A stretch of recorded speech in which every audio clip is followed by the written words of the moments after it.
Pagi apa siang ini? Siang ya. Kalau saya morning person, jadi kalau masih bersemangat tandanya semangat pagi ya. Tahu semangat pagi, pagi, pagi, pagi? Tahu. Semangat pagi. Oke, ini kayaknya ada tribun kiri, tribun kanan, tribun tengah. Nah, kita semangat paginya ganti-gantian. Dari kanan dulu ya. Semangat pagi. Oke, kayaknya 80 lah ya, kurang bersemangat kayaknya. Dari kiri, semangat pagi. Nah, ini 85, beda dikit. beda 5 poin. Nah, tengah jangan mau kalah. 1, 2, 3, semangat pagi. Wah, ini kayaknya 150. Kayaknya karbonya tadi udah terasup dengan sempurna.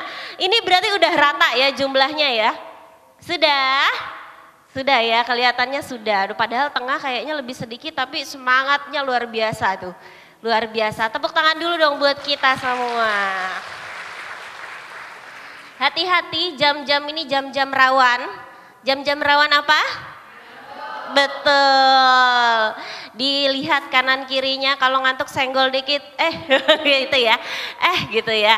Oke, kita langsung aja. Perkenalkan, nama saya Feni Mulyani, saya psikolog yang berpraktek di Semarang, begitu. Ini background saya. Mungkin kelihatan apa enggak kelihatan? Kelihatan ya.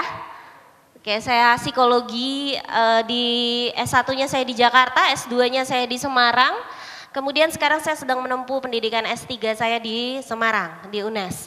Kemudian saya bekerja di 3 tempat, di Rumah Sakit Columbia Asia, kemudian di klinik PHC ini yang lagi viral nih, dokter di PHC ada yang tahu? Nah, saya berpraktek di situ juga, tapi legalitas saya terjamin ya.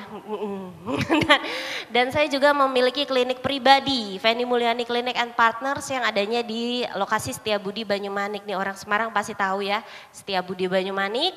Kemudian ini konteks saya. Nah, sebelum kita mulai sesinya, ini karena saya mendapatkan informasi yang luar biasa dari panitia. Panitia ada memberikan informasi mengenai Bapak Ibu. Kepo nggak informasinya apa?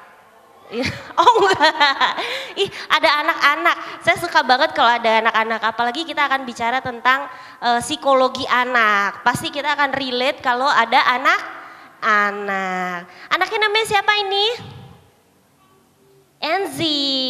Kenzi. Kalau kamu namanya siapa? Siapa? Oh Sanjaya, oke. Ya, kita sapa dulu ya, Kenzi ya. Halo Kenzi. Ayo bareng-bareng. Halo Kenzi. Sekarang Sanjaya. Halo Sanjaya. Bapak Ibu ada yang memperhatikan waktu kita menyapa Kenzi, Sanjaya juga begini. Apa artinya nih awal-awal kita bisa brainstorming sedikit. Ketika kita menyapa anak-anak, maka yang akan terpancing adalah betul, anak-anak juga. Yang merasa dirinya anak-anak, dia akan terpancing dengan apa yang kita feedback ya atau masukan yang kita berikan. Setuju? Nah, karena Bapak Ibu informasinya adalah Bapak Ibu expert. Jadi saya bicara dengan sesama expert, saya bicara dengan sesama praktisi, betul? Yang bekerja untuk mendampingi anak dengan apa? Keterpanggilan, saya bilang ini sebuah panggilan, setuju sebuah panggilan? Sebuah panggilan apa keterpaksaan? Ada di sini yang datang karena keterpaksaan? Enggak ada ya? Sebuah panggilan atau keterpaksaan? Panggilan ya.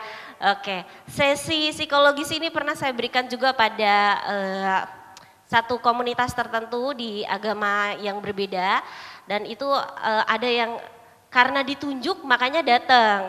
Ditunjuk dan ditugaskan. Ada yang karena penugasan atau penunjukan? Ada. Oke. Maybe mudah-mudahan kita buka hati lebar-lebar, kita belajar di sini. Apa yang kita bisa pelajari bersama dari praktisi to praktisi. Jadi saya mendapatkan informasi ini pesertanya dari ujung mana? Ujung Indonesia ya. Dari ujung ke ujung. Paling jauh dari mana? Samarinda. Lebih jauh lagi ada? Ada yang lebih jauh lagi selain di Samarinda? Di mana? Banyuwangi. Banyuwangi sama Samarinda. Jauhan Samarinda. Ayo nih top record. Lebih jauh dari Samarinda dari mana? Gak ada ya, yang dari Samarinda bisa angkat tangannya? Ada 2 orang, oke, wah luar biasa. Paling dekat dari Semarang, ada berapa banyak dari Semarang? Oh sedikit. Ini yang paling banyak dari mana ya? Dari tadi, apa dari kemarin? Oke, ya tentu kalau kita bicara teritori, tentu ada perbedaan, kekhususan. Kebutuhan anak tidak lepas dari budaya di mana dia dibesarkan. Setuju? Anak yang dibesarkan di Semarang dengan segala fasilitasnya, bisa ke mall, bisa kemana, happinessnya beda dengan anak yang dibesarkan di kota yang gak ada mallnya. Setuju? Lah, tapi sama-sama ada kebahagiaan di dalamnya. Nah, ini yang kita akan bicarakan di sini perkembangan psikologis anak, tapi tentu karena saya bicara dengan expert, teman-teman expert atau sesama praktisi, kita akan lebih bicara tentang hal-hal aplikasi yang lebih dalam. Jadi tidak bicara lagi dasar, tapi kita langsung ke upgrading. Setuju? Atau ada yang baru berkecimpung di pendampingan anak? Ada yang baru? Oh 1, oke. Ada 2, oke. Ada 3, oke. Ada lagi yang baru? 4, 5, ada lagi? 6, ada lagi? 7, waduh, 8, oke. Nanti kalau misalnya saya berbicaranya kurang terlalu membingungkan, misalnya kurang bisa relate dan sebagainya, bisa tanya ya. Bisa tanya dulu ke sebelah-belahnya, ini kan sebelah-sebelah kiri kanan nih expert semua nih. Nanti akan ada diskusi kelompok. Ada fasilitator kami yang sudah duduk bersama dengan Bapak Ibu. Ada Claudia, Mbak Claudia bisa berdiri. Nah ini Claudia, tim kami, tim saya. Kemudian terima kasih. Kemudian ada Mbak Priska. Nah ini Mbak Priska nanti akan menjadi fasilitator di dalam diskusi terbukanya kelompok. Terima kasih. Kemudian ada Mbak Jesta. Mbak Jesta, nah ini. Ya. Nanti Bapak Ibu nanti akan difasilitasi ketika diskusi terbuka, diskusi kelompok untuk bicara hal-hal yang lebih mendalam, aplikasi dan detail. Atau kita katakan sebagai berkebutuhan khusus. Nah tadi sudah disampaikan ya ada guru SLB ya. SLB itu SLB sekolah luar biasa, betul ada? Ada ya? Ada berapa banyak di sini? Enggak ada ya? Kebutuhan inklusi berarti. Oke, yang inklusi ada lagi? Yang pegang sekolah inklusi, jadi anak umum secara umum, tapi ada yang berkebutuhan. Ada lagi selain Sika? Enggak ada ya? Berarti semua umum ya? Oh 2, ada lagi? Oke, nah nggak apa-apa. Nanti ini kan untuk menambah pemahaman ya, kita akan belajar mengenai yang khusus juga, yang umum dan yang khusus. Nah, untuk kita bicara tentang psikologi anak umum, ada 3 topik yang kita perlu pahami di sini. Mungkin ini sudah Ibu Bapak dapatkan di pembelajaran atau training atau coaching atau seminar-seminar sebelumnya. Mengenai tahap perkembangannya dari sisi usia secara umum, kemudian tahap psikoseksual dan psikososialnya Erikson. Sudah pernah dengar? Sudah? Belum? Oke, belum. Oke, kita akan bahas. Dan kemudian nah ini yang mungkin akan nah kebutuhan anak untuk asah, asih, asuh sudah tahu? Sudah? Oh, belum juga. Oke. Dan yang terakhir kita akan bicara tentang pola attachment. Nah ini karena beberapa mungkin ada yang belum memahami, nanti akan saya bicarakan lebih mendalam sehingga bisa dipahami apa yang terjadi mengenai anak tersebut. Pada tahap perkembangannya, ini secara umum ya, kita bicara general. Jadi bayi 9 bulan di dalam kandungan, entah ada yang lebih, entah ada yang kurang, apa yang terjadi di dalam perkembangannya sudah berlangsung. Jadi jangan dipikirkan bahwa setelah tunggu lahir baru dihitunglah itu tahap perkembangannya. Karena ketika berada di dalam perut, bayinya berkembang apa tidak? Tidak. Bayinya berkembang ya. Dari janin besar-besar, lahir deh si siapa tadi namanya? Kenzi lahir ke dunia, halo gitu kan. Nah itu pasti dari janin gitu. Nah, ada perkembangan yang terjadi, disampaikan sebagai tahap kehamilan atau prenatal. Apa yang terjadi ketika seorang ibu mengandung? Nah ini ibu-ibu nih, apa yang terjadi? Perutnya besar, apalagi secara psikologis, itu secara biologis ya. Apa yang terjadi secara psikologis pada ibu yang mengandung?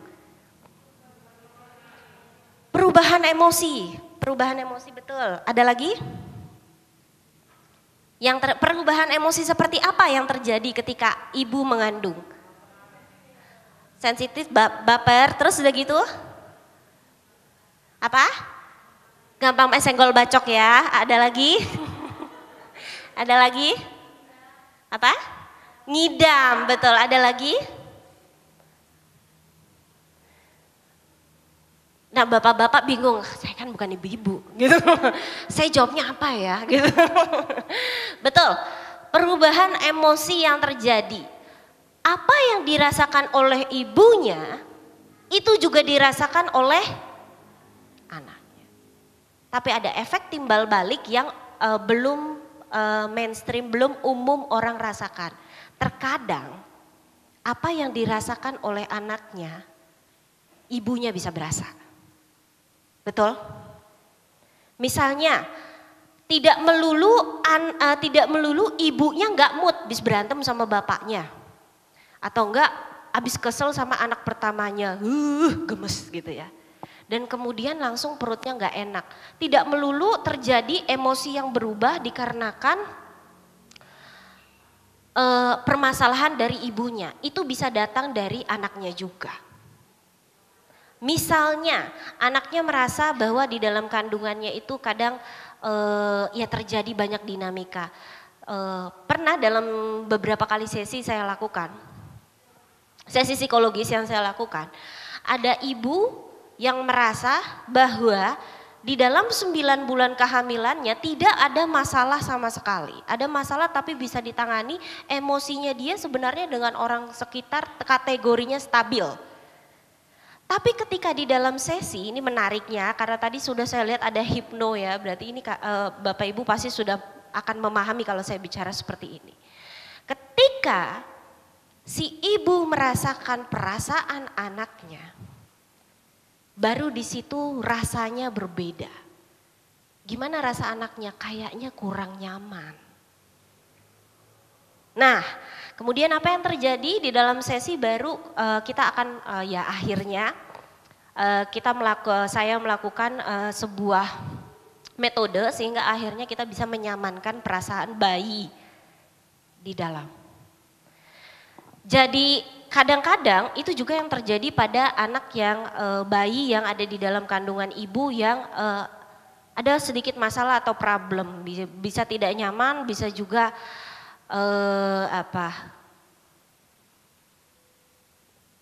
beberapa gejala dari kecenderungan mau miscarriage, mau keguguran dan sebagainya, atau bisa banyak hal. Ada satu orang yang 2 kali keguguran, 1 kali keguguran, kemudian habis itu ketika dia merasakan perutnya menjadi tempat yang tidak aman. Kemudian dia hamil lagi. Dan kemudian apa yang terjadi, si ibu itu merasa bahwa si anak dia nggak bisa connect dengan perasaan yang ada di dalam. Padahal seorang ibu itu setiap kali dia mengelus, ini perut saya besar makan ya bukan hamil ya. mengelus perutnya, terus merasakan bayi yang ada di dalam, itu kan bisa merasakan perasaan-perasaan tertentu ya. Kayaknya bayi saya ini kayak gimana ya, kurang Apa dia lagi miring ke sini, kan bayi kan kadang gitu agak berputar, agak ini, atau lagi perasaannya seperti apa. Nah, yang terjadi adalah ya itu tadi, loh hilang slide-nya. Yang terjadi adalah kita juga perlu memahami di masa perkembangan ini, di tahap awal atau di tahap kehamilan, untuk memahami perasaan si bayi juga, bukan hanya memahami perasaan si ibu. Caranya gimana? Nah, ini untuk praktisi, saya bagi-bagi resep. Ketika kita melihat seorang ibu hamil, yang perlu kita sapa bukan hanya ibunya tapi juga bayinya. Bayangkan seorang ibu datang dengan badannya yang sudah tidak asoy lagi karena sudah agak besar, terus kemudian agak begini karena berat. Kemudian yang disapa, "Bu, bagaimana kabarnya?" Rasanya itu menjadi hal yang biasa, ya capek, kaki saya pegel, ini saya ini, tapi ini saya ini. Tapi ketika kita bicara kepada si ibu yang lagi hamil ini, kemudian kita bertanya misalnya saja ya, siapa di sini ya, saya mau bertanya pada ibu namanya siapa Bu? Bu Dewi. Saya bertanya sama Bu Dewi lagi hamil besar, saya bilang halo dek, di bayinya, adek sehat-sehat ya di dalam ya, mama sayang. Perasaan ibu bagaimana? Betul, happy dan nyaman. Kadang ketika kita berinteraksi kepada si bayi, kita dapat dua hal yang terjadi. Kita dapat komunikasi kepada si bayi bisa merasakan connection dengan kita karena dia adalah makhluk hidup. Yang kedua, ibunya juga merasa tersupport. Rasanya kehamilan ini bukan hanya untukku, tapi bisa juga aku sharingkan perasaan ini bagi orang lain. Nah, itu salah satu resep ketika kita berbicara tentang kehamilan. Yang kedua, kita bicara tentang tahap, loh kok tiba-tiba psikoseksual? Ini. Yang kedua, kita berbicara tentang tahap infansi. Infansi itu ketika sudah lahir ya, bayi. Yang terjadi apa? 0 sampai 2 tahun pasti kebutuhan psikologisnya bergantung kepada ibunya, orang tuanya. Mungkin tidak kita datang, ujuk-ujuk kita datang ke rumahnya seseorang yang punya anak bayi usia 0 sampai 2 tahun dan kemudian kita megang anak itu seakan-akan itu anaknya kita. Bisa nggak kayak gitu? Bisa aja, tapi bisa nggak anak itu punya reaksi seakan-akan kita ini adalah ibunya?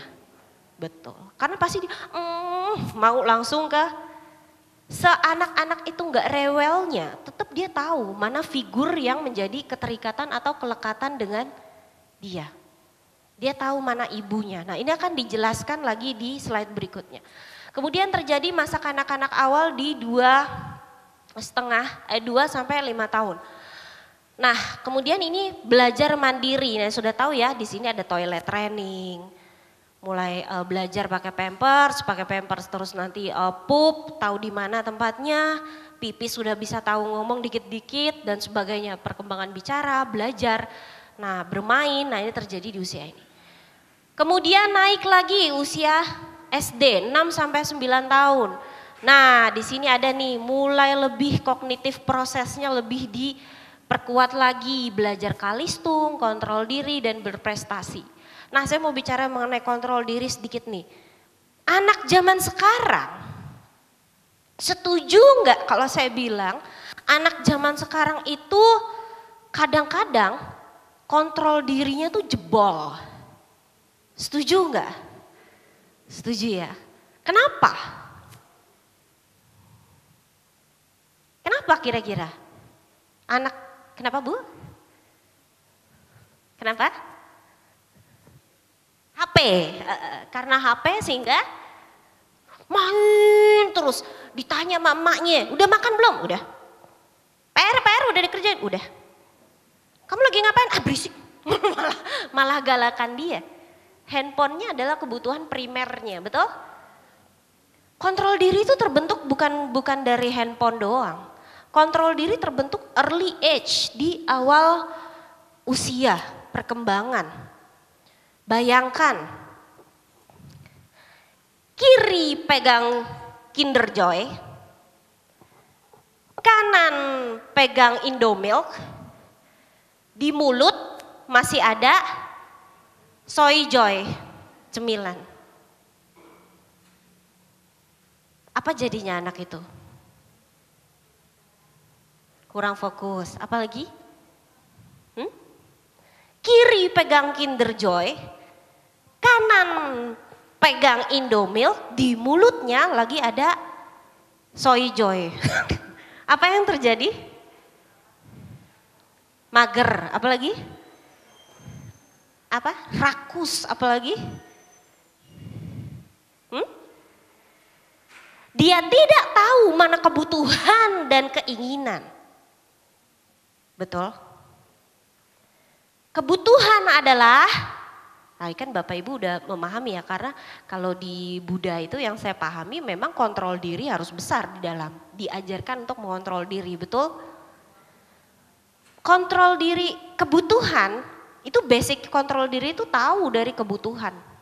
Kalau kita tahu mana kebutuhan kita dan mana keinginan kita, kita jadi jelas, oh ini jangan dulu, yang ini dulu.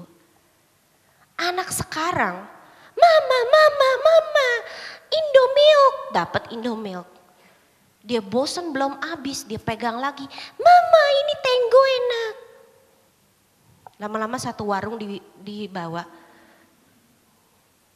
Orang tua, love language-nya itu bukan hanya dengan kasih sayang, tapi juga dengan pemberian. Jadi semakin diberikan, dipikirnya makin membuat anak punya kontrol diri yang baik. Ternyata malah jebol. Akibat yang paling besar adalah ya dia jadinya tidak bisa menahan dirinya, kepengen ini, kepengen itu, kepengen ini, kepengen itu, nggak ada habisnya tuh kepengenan. Nah di tugas kontrol diri ini anak perlu tahu mana yang dibutuhkan, mana yang diinginkan. Dan tidak semua yang kita inginkan perlu kita dapatkan. Perlu kita dapatkan. Setuju? Setuju. Setuju. Pinter. Nah, kemudian habis itu di kanak-kanak akhir. Nah ini juga yang di periode SD nih ya. Yang terjadi apa? Ya karena udah makin gede, makin pintar ngejawab ya. Karena udah ada rasa pengen independen gitu. Bisa, pengen apa? Mandiri gitu, pengen bebas gitu ya. Udah bisa ngejawab mama papanya gitu. Nah, ini yang terjadi. Tapi anak-anak juga ada perkembangan seksualnya. Ada enggak ya? Ada. Ingat, kebutuhan seksual itu setaraf menurut Maslow, itu setaraf paling dasar, setaraf dengan kebutuhan makan dan minum. Dan ini juga ada pada hewan. Dia kan punya kebutuhan seksual juga. Jadi ini adalah kebutuhan primitif, kebutuhan dasarinya makhluk hidup termasuk kita, manusia.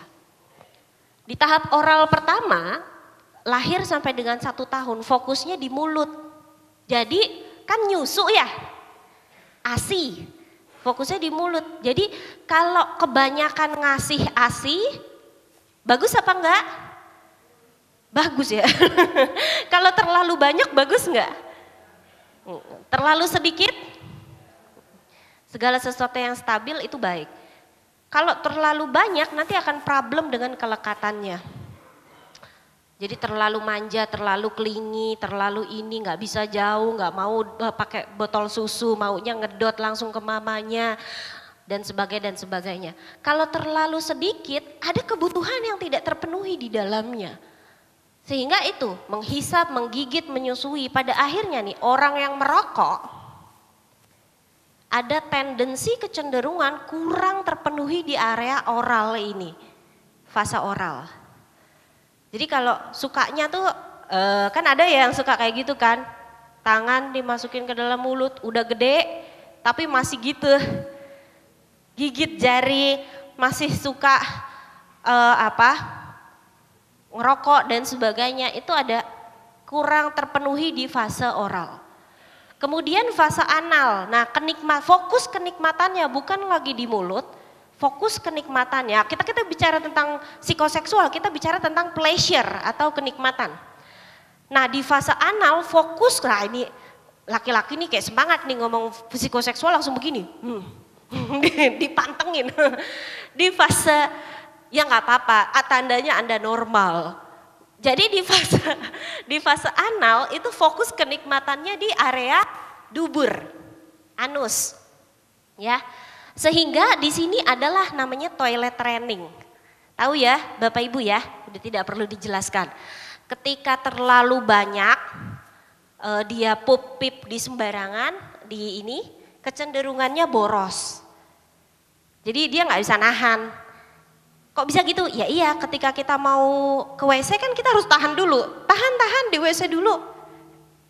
Ada yang dipelajari di psikologis kita belajar untuk menahan keinginan itu. Sehingga akhirnya ketika berhubungan dengan uang, salah satu keinginan, dia juga bisa mengontrol. Kalau nggak bisa mengontrol jadinya boros. Jadi toilet trainingnya kurang bagus, sukanya pup, pip di sembarang gitu, itu biasanya boros. Tapi kalau terlalu dikontrol, terlalu, ayo pipis pup, enggak, nanti dulu gitu kan. Nggak nyaman, nggak, itu pelit biasanya. Kecenderungannya nanti.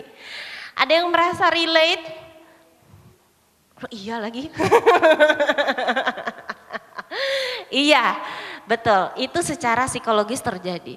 Kemudian ada di tahap palik 3 sampai 5 tahun. Area eksplorasinya itu di penis, klitoris, masturbasi. 3 sampai 5 tahun masturbasi, emang iya? Iya. Pernah melihat anak-anak yang bermain mengelus-elus alat kelaminnya? Pernah? Ada? Pernah melihat anak yang menggesek-gesekan itu? Betul. Menggesek-gesekan itu ada? Ada videonya. Salah satu dari kasus yang saya handle. Anak itu melakukan itu, menggesek-gesekan itu perempuan, sehingga dimaknai ini kenapa ya gitu. Akhirnya ketika itu ya akhirnya dia merasakan itu ada kenikmatan gitu, dia bilangnya enak. Nah anak kecil ditanyanya gimana, enak gitu. Kok bisa, anak saya berarti ini dosa ini, anak saya ini gimana ini anak saya ini anak saya, udah deh langsung kata-katanya berbau norma kepada si anak, seakan-akan anak ini adalah anak yang bukan turunan dari kebaikan, turunan dari keburukan. Padahal yang terjadi anak itu normal. Cuma kenapa itu bisa terjadi dan dinikmati terus-menerus sama orang anak itu? Dikarenakan dia bosan. Tidak ada kegiatan yang membuat dia bisa produktif sebagai anak. Mungkin dia bisa main sama bapaknya, main sama ibunya, bapaknya kemana, ibunya kemana, ya dia main dengan dirinya sendiri. Betul? Masa ada anak usia 3 sampai 5 tahun sedang melakukan kegiatan kenikmatan di area itu, dia nggak tahu itu. Dia tahu mungkin itu salah, tapi dia taunya itu enak dan dilakukan karena dia bosan. Masa kita mau bilang dia adalah anak yang apa itu? Kurang bagus lah ini dan itu. Apakah tidak terlalu berlebihan menstigma anak di usia yang terlalu dini? Seakan-akan masa depannya setelah itu akan menjadi anak yang kurang, ya betul, jelek, lu anak porno lu, dasar emang lu dari kecil emang lu udah bakat porno, loh duh. Padahal di kebutuhan masa kecil itu sangat bergantung bagaimana pola asuh terjadi. Betul? Dan itu yang kita perlu kreatif sebagai pendamping anak. Kemudian di tahap pubertas, di situ hasrat seksualnya itu ditekan. Terus mulailah kan suka banyak ya, "Ma, main bola dulu." Nah gitu. Merasakan sih ada dorongan itu, hasrat-hasrat itu, cuman ya dialihkan. Dialihkan ke kegiatan. Lihat nggak anak-anak tuh di usia segini tuh aktif bener, kayak baterainya tuh alkalin, bung gitu ya. Kita yang ngejar udah capek, aduh nih anak hyperaktif banget. Nah nih hyperactivity. Berkaitan dengan hyperactivity, kita akan belajar nanti kebutuhan khusus ya. Itu mesti hati-hati banget menstigma anak dengan hyperactive. Karena hyperactive bisa jadi karena sangat cerdas dan sangat berpotensi. Jadi kalau kita lihat hyperactive kesel ya, anak tuh gak bisa diem tuh anak tuh. Kayak gangsing, muter aja. Lah kalau anaknya diem gak ngapa-ngapain, melongo, kita tanya nih anak kok diem banget lah serba salah. Terus maunya apa mah? Nah itu perlu kita pahami juga. Kemudian ya pubertas di tahap genital, pubertas tuh 12 tahun. 12 tahun sampai ke atas itu ya udah areanya sudah yang secara dewasa, seksual secara dewasa. Nah kemudian di tahap perkembangan Erikson, ini kita cepat aja biar untuk diskusi nanti. Nah seperti tadi 0 sampai 1 itu ada basic trust versus mistrust. Jadi kalau terjadi ada percaya, ada rasa percaya di dalam, ini ada ketika sudah keluar nih ya, ini saya jelaskan lagi deh. Kan anak ketika di dalam kandungan seperti tadi kan, misalnya kita udah cek dia oke ya, udah cek dia oke, aman, pokoknya kita hibur, anaknya kita jaga, kita hibur sayang, dirasakan anaknya kita hibur, kita menghibur diri kita, yang terjadi adalah ketika anak itu keluar, brojol, lingkungannya beda apa sama? Beda. Ketika dia ada di dalam, rasanya dia seperti dilingkupi oleh si perut. Pas keluar, rasanya tuh dia butuh lingkupan itu lagi. Butuh rasa aman itu. Makanya ada kan yang dipeluk itu dibilang, dipeluk mulu bau tangan nanti. Padahal sedang mau dipenuhi kebutuhan untuk merasa dilingkupi. Seperti waktu dia ada di dalam kandungan. Itu sebuah kebutuhan. Sehingga apa? Ada rasa percaya yang meningkat ketika si anak itu disayang, ada kebutuhan yang terjalin, relatedness, maksudnya kebutuhan untuk kita bisa berelasi dengan itu, kebutuhan itu terjalin dari fase 0 sampai 1 tahun. Nah ini, bagi orang yang trust issue-nya tinggi, bisa jadi itu bukan trauma masa besar, bisa jadi terjadi di sini.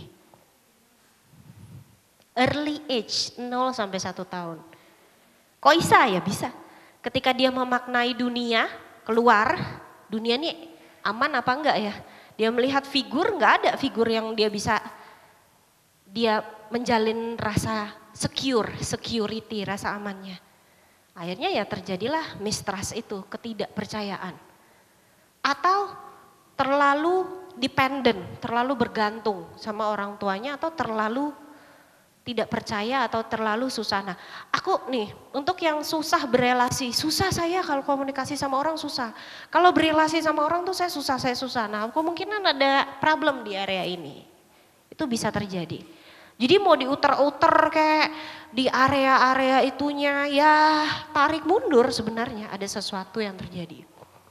Kemudian di 1 sampai 3 tahun itu ada autonomi versus shame. Jadi anak tuh mau mandiri gitu ya, bukan mandiri sih, mau dia menunjukkan bahwa dia bisa gitu kan, berjalan, dia bisa untuk melakukan hal-hal tertentu gitu ya. Berusaha untuk otonomi. Tapi kalau misalnya itu tidak terjalin, makanya jadinya malu gitu. Nah gedenya nih anaknya suka malu-malu, ya mungkin waktu pengen dia otonomi di usia ini agak terlalu banyak dihambat. Jangan, anaknya jadi takut. Semalu ini itu, tapi tidak dibiarkan dia untuk berekspresi atau bereaksi dengan baik. 3 sampai 4 inisiatif versus guilt, ya tadi ya. Pengen inisiatif dilarang, ini juga ada hubungannya dengan si otonomi kan masih berkelanjutan.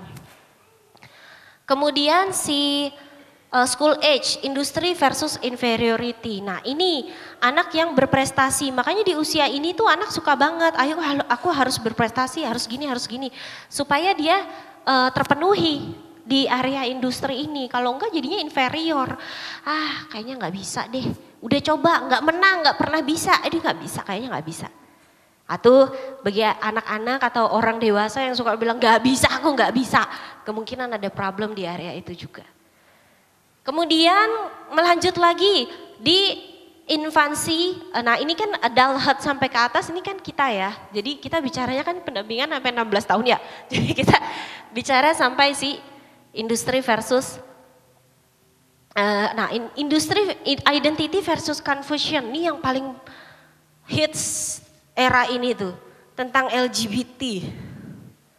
I don't know, aku ini orientasinya apa, I don't know. Ingat, identity tidak selalu berkaitan dengan orientasi seksual. Identity itu adalah itu identitas diri kita. Saya tuh anaknya siapa, saya sebagai apa, kelas berapa dan sebagainya.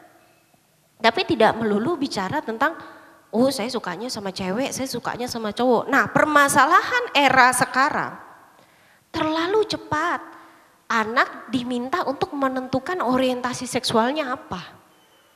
Banyak sekali kasus datang ke saya, itu gurunya selalu, guru dan orang tuanya selalu obsesi banget tentang orientasi seksual anaknya. Kamu ini normal apa enggak nak? Kamu ini apa ini? Kamu ini apa ini? Kok kayaknya anakku kayak suka sesama jenis ya? Nah ini bahaya banget. Kenapa? Karena ini belum waktunya mereka untuk menilai dan menimbang mereka ini apa dan bagaimana orientasinya. Tapi kalau mereka ini siapa, itu penting. Saya adalah ini dan saya bekerja bersekolah di sini, orang tua saya ini, berprestasi dalam itu penting. Orientasi seksual itu hanya sedikit aspek dari sekian banyak aspek manusia. Masa seorang Feni hanya mau didefinisikan dari sedikit aspek itu? Enggak fair. Makanya kita apalagi di dalam tahap perkembangannya dia, masa di usia semuda itu kita mau mendefinisikan dia apa? Nanti aja. Pada saat usianya sudah maju, pada saat dia sudah mulai bisa berpikir dengan ini, dia akan tahu sendiri apa dia dan siapa dia. Dan bagaimana dia untuk berorientasi seksual. Tapi kalau untuk sebagai human itu kan paling penting adalah kita berproduktif dulu. Ya kan? Memaknai diri kita sebagai diri kita dulu. Nah ini yang perlu, ini jadi perdebatan banget soalnya di luar negeri. Sekarang perdebatan di luar negeri bukan perselingkuhan dan sebagainya.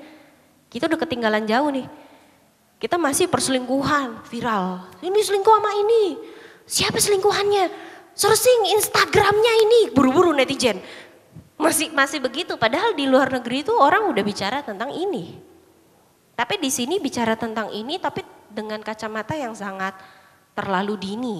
Orang di situ bertengkar masalah ini, itu independensi orang usia dewasa. Makanya di forum LGBT kalau kita lihat di TV, itu yang datang orang-orang udah pada dewasa awal, dewasa akhir pada demo. Kasih lihat ini, kasih lihat itu, bawa bendera ini. Itu kan bukan anak kecil yang masih harus belajar terus disuruh kampanye. Kita ini terlalu berlebihan dalam bersikap. Negara kita terlalu berlebihan dalam bersikap melihat ini. Melihat tendensi dari si seksualitas ini. Nah, kemudian sekarang diskusi. Apa yang kita diskusikan? Yang pertama kita akan langsung aja karena ini kan tadi sudah kita bicara penerapan dan pengaplikasian walaupun belum pernah didengar yang tahapan tadi, yang penting tadi sudah didengarkan. Kita akan diskusi 15 menit dengan fasilitator masing-masing. Yang akan kita diskusi adalah bagaimana kasus yang ditemui sama Bapak Ibu di lapangan berkaitan dengan psikososial dan psikoseksual dan bagaimana cara menanganinya. Kasusnya yang paling susah aja. Biar kita bisa belajar di sini. Oke? Kan paling susah masing-masing orang beda ya. Bagi saya yang susah ini udah gak apa-apa, yang paling susah menurutku aja. Nanti satu kelompok bisa bareng-bareng berdiskusi. Kemudian bagaimana cara menanganinya. Nanti setelah itu akan ada satu kelompok, di masing-masing 3 kelompok ini akan ada satu orang yang akan maju ke depan untuk mempresentasikan satu kasus dan kemudian nanti kita akan brainstorming bagaimana cara menanganinya dengan cara yang lebih efektif. Jadi sifatnya upgrading. Jadi pastikan kasus-kasus yang ditemui terbuka aja apa yang ditemui. Jadi bisa belajar bareng, oke? Oke, silahkan berkumpul atau berhadapan dengan fasilitatornya masing-masing. Terima kasih.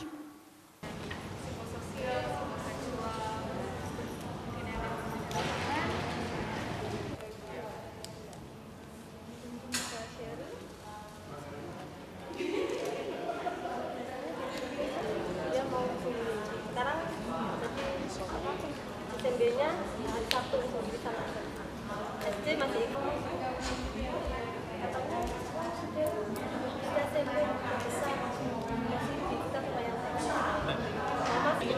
Karena kan mereka fokusnya itu biasanya kan jangkanya pendek, cuma paling 5-10 menit. Nah itu kalau misalnya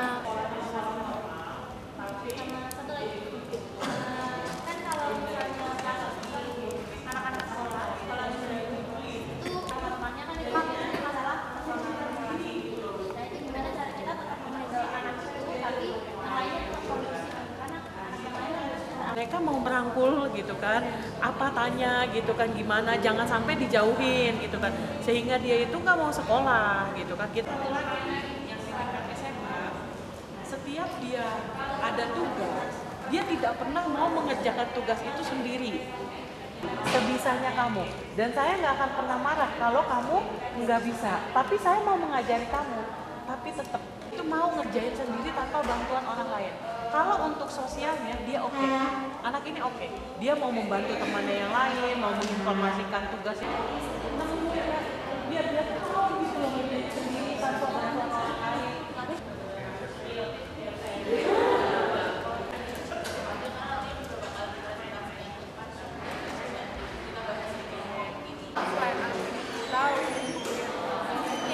orang tua yang kaget.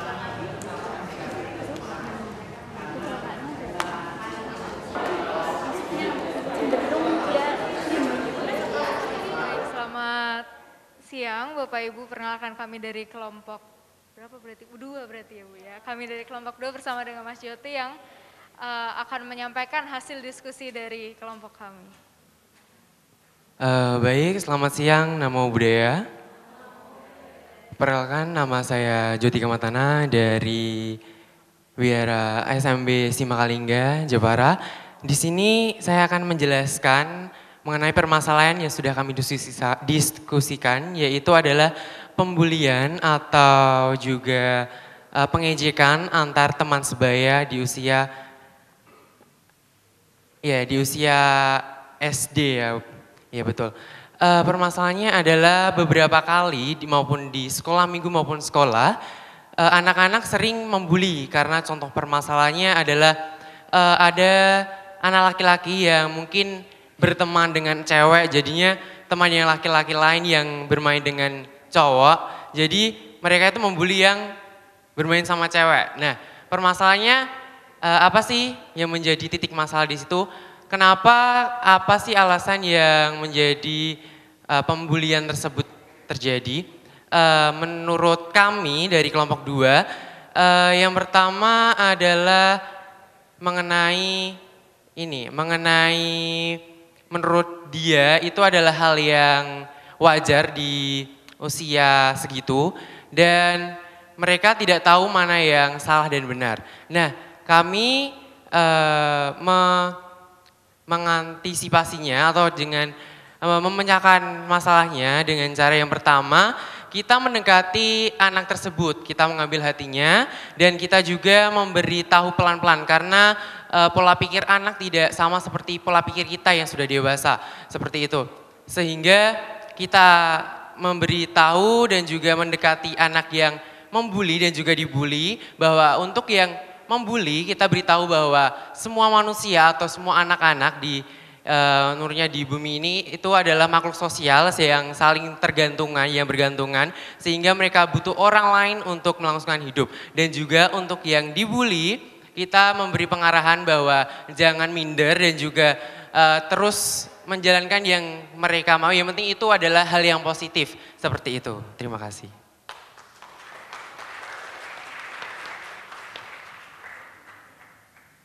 Silakan kembali ke tempat duduk. Sekarang yang kelompok 1 ya. Kelompok 1 silakan. Konten sekarang tuh kan banyak, jadi mereka misalnya nonton satu video, belum selesai mereka nggak suka langsung scroll lagi. Nah itu salah satu yang membuat kesabaran anak tuh tipis tisu, kalau istilah zaman sekarang ya gitu. Terus tadi juga ada satu usul dari anggota kelompok, itu bisa kalau misalnya meditasi untuk yang anak kecil itu diputerin musik. Nah jadi melatih fokusnya itu lewat musik dulu untuk yang anak-anak kecil. Terus sisanya ini adalah pertanyaan-pertanyaan yang belum terjawab karena waktu diskusinya singkat.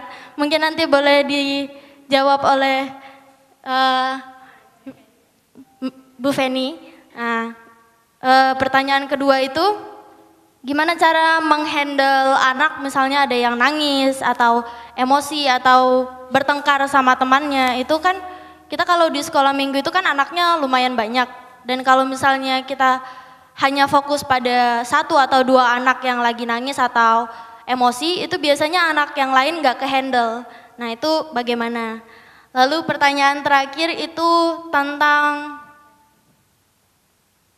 penyampaian tentang psikoseksual. Jadi katanya karena banyak yang orang tua ya, jadi katanya tentang penyampaian seksual itu bingung ke anaknya. Misalnya anaknya nanya, ini tuh gimana sih? Tapi orang tuanya tuh merasa malu untuk menyampaikan, nanti kamu ngerti sendiri gitu. Nah itu cara penyampaian yang bagus dan baik supaya anak mengerti dan orang tuanya juga tidak merasa malu itu seperti apa. Gitu untuk pertanyaan-pertanyaan dan diskusi dari kelompok 1. Terima kasih. Ya, selamat siang Bapak Ibu guru semuanya. Perkenalkan kami dari kelompok 3 akan mendiskusikan dan menjelaskan bagaimana permasalahan perkembangan psikososial dan psikoseksual pada anak dan bagaimana permasalahannya dari Bu Gusmi. Satihatu Namo Buddhaya. Perkenalkan, nama saya Kusmi dari SMP Yasodhara Jepara. Di sini saya akan berbagi dan mungkin ada Bapak Ibu guru SMP yang bisa membantu solusi saya selama ini dari tahun 2011 sampai 2023 saya mengajar SMP belum pernah dapat jawaban. Dan ini saya pengen Bu Fenti nanti juga menjelaskan gimana cara mengatasinya. Suatu cerita, ini ada cerita awal ya. Saya punya siswa didik tingkat SD. Pada waktu Covid itu, semoga Bu Karuna tenang di sana ya. Ibunya meninggal. Ya, ibunya meninggal. Seketika itu anaknya dia langsung berhenti pemikirannya untuk bergabung ke kita. Dia Buddhis. Dia Buddhis. Semenjak trauma itulah mungkin ibunya ditinggal, ibunya meninggal, terus dia minder. Dia putus asa. Tidak ada, kayaknya sudah tidak ada masa depan untuk berkumpul kita. Sampai sekarang saya tunggu dan saya datangi sama teman saya yang hadir di sini, Ibu Lia. Itu satu SMP dengan saya, sampai sekarang belum sembuh. Artinya, maksudnya belum sembuh mau ngikuti kegiatan sekolah minggu karena trauma ditinggal ibunya. Jadi psikolognya, otaknya itu hanya bermain, dia putus sekolah SD. Dia sekarang kelas 5 tapi tetap dinaikkan kelas dari kelas 3 mungkin, naik kelas 4 tanpa sekolah itu. Dinaikkan lagi kelas 5 sampai sekarang karena ya itu tadi kasihan. Trauma ditinggal ibunya meninggal, jadi dia itu butuh kasih sayang.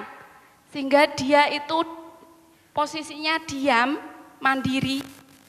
Mandiri maksudnya itu enggak mau bergabung. Setiap kali pembina sekolah minggu datang, dia selalu ketakutan. Rasa takut itu ada, muncul. Dia sembunyi dan lari. Itu yang saya alami semenjak ngajar di sekolah minggu Budaya Saudara. Pertama, selangkah yang saya ambil, cara mengatasinya, itu pendekatan. Saya dekati berulang kali, tetap dia tidak mau berubah. Dan suatu saat bapaknya ngomong ke saya, malah lebih hafal daripada didikan kita. Maksudnya setiap kali maghrib, isya itu kan mendengar suara azan. Dia malah lebih hafal ke situ. Saya jadi miris. Terasa saya itu gagal didik anak. Kenapa saya nggak bisa mendekati? Tapi akhirnya anak tersebut sudah ditegur sama guru formal. Akhirnya dia mau berangkat ke sekolah.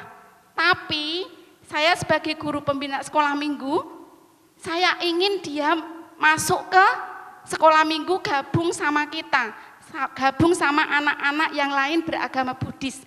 Maksudnya yang lain itu seagamanya dia. Seperti itu. Tapi sampai sekarang belum ada peningkatannya. Jadi belum mau masuk ke sekolah minggu. Masih ada di rumah, cuman dia belum mau berangkat. Gitu. Solusinya tadi pendekatan itu aja. Sampai saya berpikir, maaf ya, apa ibunya ini harus digantikan dengan cara bapaknya menikah lagi sampai bilang seperti itu.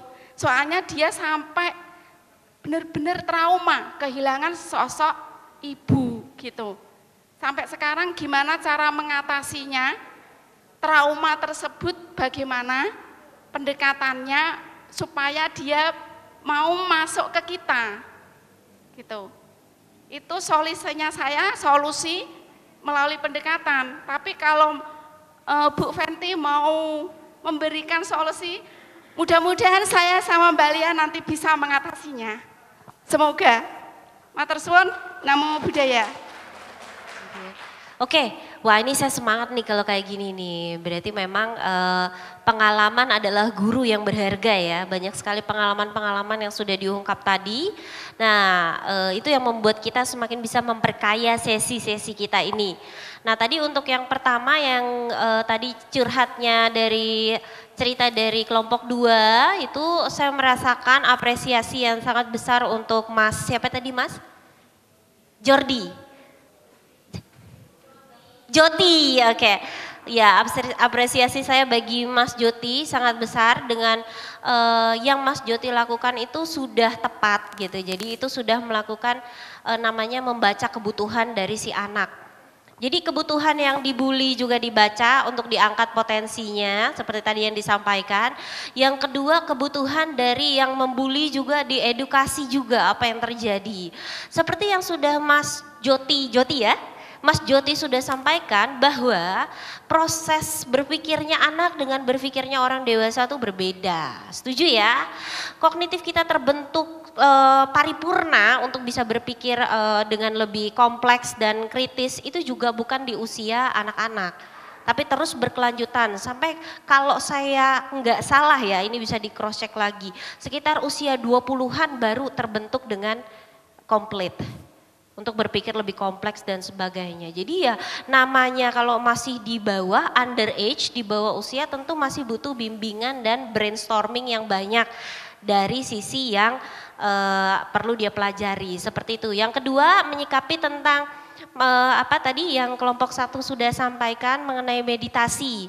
Dari meditasi itu sendiri kan sebenarnya yang sepemahaman saya ya, entah itu dari sisi Buddhis maupun dari sisi yang biasa klinis, meditasi klinis maupun meditasi yang umum begitu. Itu kan memang ada fokus-fokus yang perlu ditingkatkan dari pernafasan, konsentrasi dan sebagainya, betul? Nah untuk menambah memperkenalkan, kita bilangnya bridging ya, memperkenalkan meditasi itu kepada anak, tentu juga tidak langsung kepada area yang dengan target perilaku yang sulit. Jadi meditasi yang perlu tenang dan fokus dengan konsentrasi tinggi tentu tidak seperti itu. Ya tadi ya dengan kreativitas tadi misalnya dengan musik, lagu gitu ya. Tapi juga penting juga misalnya untuk duduk bersama dengan anak. Kemudian mengatur nafas Seperti misalnya nih, saya mendatangi Kenzi gitu. Halo Kenzi. Nah, ketika bicara dengan anak, ada baiknya disejajarkan dulu mata kita. Halo Kenzi. Halo. Nah, begitu saya begini kan, halo Kenzi ini. Begitu saya duduk, menyejajarkan mata saya, halo Kenzi. Halo. Dia merasa lebih tersapa. Betul ya? Lebih tersapa. Kemudian kalau kita cuma bilang halo. Ya loh. Tapi kalau kita menuju namanya, halo Kenzi, Kenzi gitu. Nah itu berarti kita menuju kepada si Kenzi. Nah itu merasa dia juga lebih relate dengan kita. Halo Sanjaya. Nah badan masih ke sini ya. Nah sekarang saya pindah, badan putar lagi dikit. Halo Sanjaya. Halo, oke saya mendekat. Saya mendekat. Halo Sanjaya. Halo. Nah, kemudian untuk menyapa, garis pertama untuk menyapa itu adalah dengan kita eye to eye contact dengan anak. Selanjutnya, malah ini pulpen saya. Nih, saya tuh selalu bawa ini kemana-mana ya di tas praktek saya. Kenapa? Karena untuk menyapa anak kita harus punya sesuatu yang berkaitan dengan anak. Halo Kenzi. Ini ada deh kan? Halo Kenzi. Mukanya si Sanjaya yang cool jadi semesem gitu ya. Halo Sanjaya. Little monkey here. I know. Ini Sanjaya lihat deh. Ini ada siapa di sini? Zebra. Zebra sama little monkey saling sayang nggak? Saling sayang nggak zebra sama little monkey? Gitu ya. Oke. Nah, bisa dipelajari nggak? Berkomunikasi dengan anak, kita perlu menggunakan atribut yang bersifat anak. Misalnya, tadi ya, ini menurut Sanjaya, ini baik apa enggak nih ya? Ini baik ya. Kalau ini baik apa enggak? Baik ya. Baik dong, dua-duanya anak baik. Coba lihat, di sini ada si zebra, sini ada monkey. Sayang. Pinter ya? Pinter enggak? Pintar. Ini perasaannya gimana ini si monkey perasaannya? Senang. Tahu yang monkey siapa? Tahu siapa? Tahu siapa? Monkey-nya siapa? Yang ngejawab. Sekarang gantian. Menurut Sanjaya, monkey-nya happy enggak? Kalau zebra, yang mana yang lebih happy? Monkey. Tahu zebra yang mana? Iya. Zebra yang lebih kalem dari monkey. Means zebra adalah Sanjaya, betul. Zebra disayang sama saya. Tapi monkey disayang sama mamanya. Iya. Zebra sama monkey ini bersaudara enggak ya? Enggak, kenal enggak tapi? Kenal ya. Oh, zebra kenal enggak? Kenal, berarti zebranya siapa? Gitu. Jadi, Dede monkey, Dede itu masih ketawa, masih seneng dia. Nah baru relate gitu ya. Dede zebra monkey, I love you. Ayo diucapkan bersama-sama, I love you.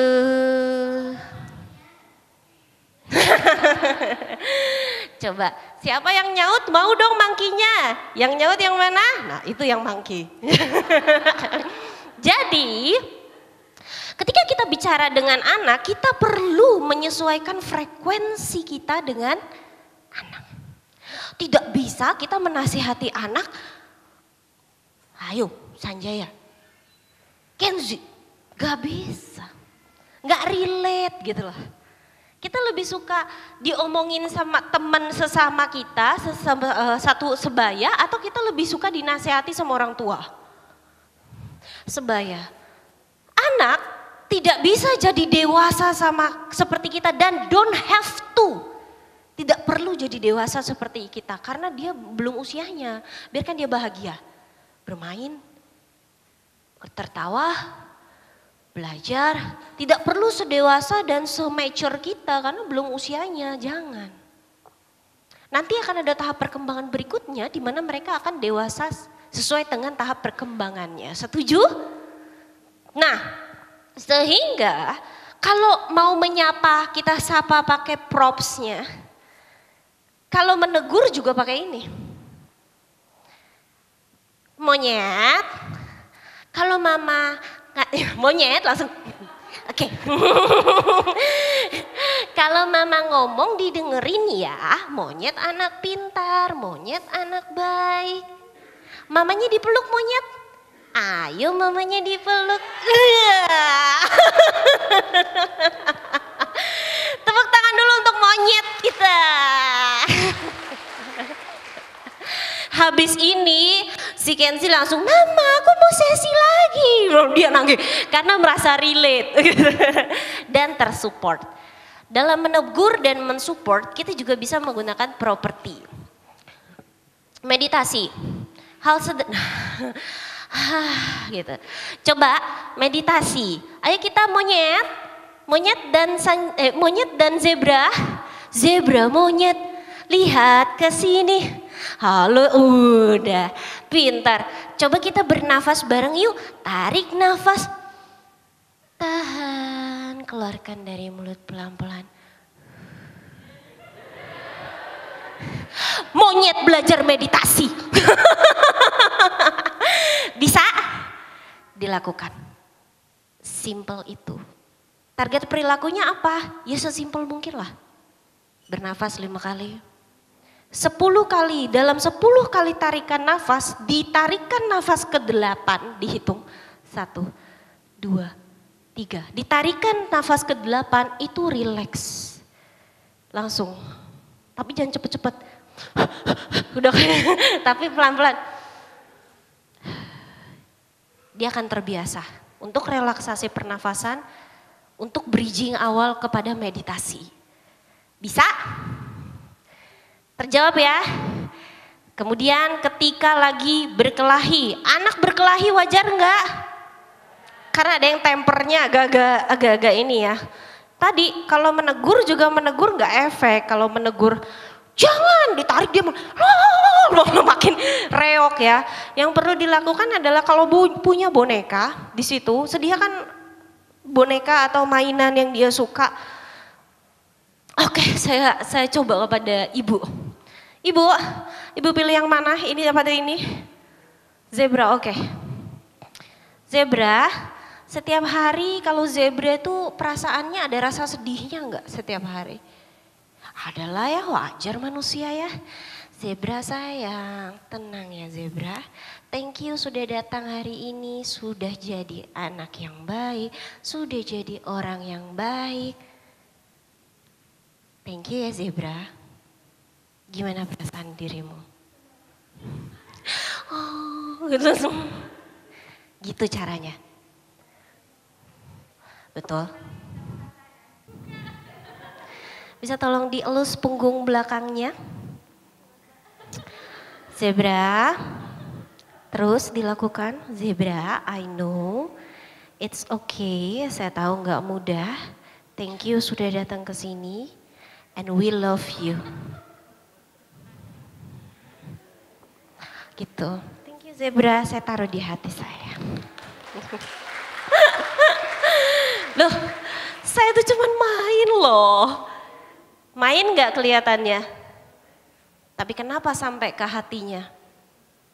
Itu namanya non-directive communication.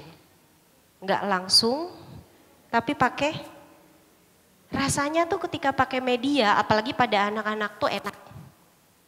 Lebih tidak merasa tertuduh, lebih merasa bisa nyaman. Biasanya kalau sesi anak-anak, saya suka pakai topi, saya pakai baju anak-anak yang lebih happy gitu. Itu kalau saya ada kantong saya sini kelihatan sini zebra. Zebra mungkin akan ngelihat saya terus. Ini lucu ya, ini zebra ada di sini. Rasanya ketika kita masuk ke dunia anak-anak, anak-anak itu akan relate ke kita. Tapi kalau kita memperlakukan seperti adult, seperti orang dewasa, dia akan semakin berjarak. Karena nggak perlu jadi sedewasa itu, cukup jadi anak-anak aja. Kita yang perlu turun, jangan mereka yang naik. Betul? Terus satu lagi, periode hidup itu berkelanjutan. Jadi tidak bisa orang dari 0 tahun langsung ke 20 tahun. Pasti ada 1, 2, 3, 4 sampai 20 tahun.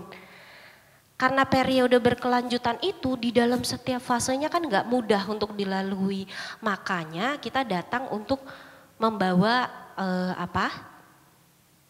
energi positif ya, membawa kebahagiaan, membawa dampak positif bagi si anak.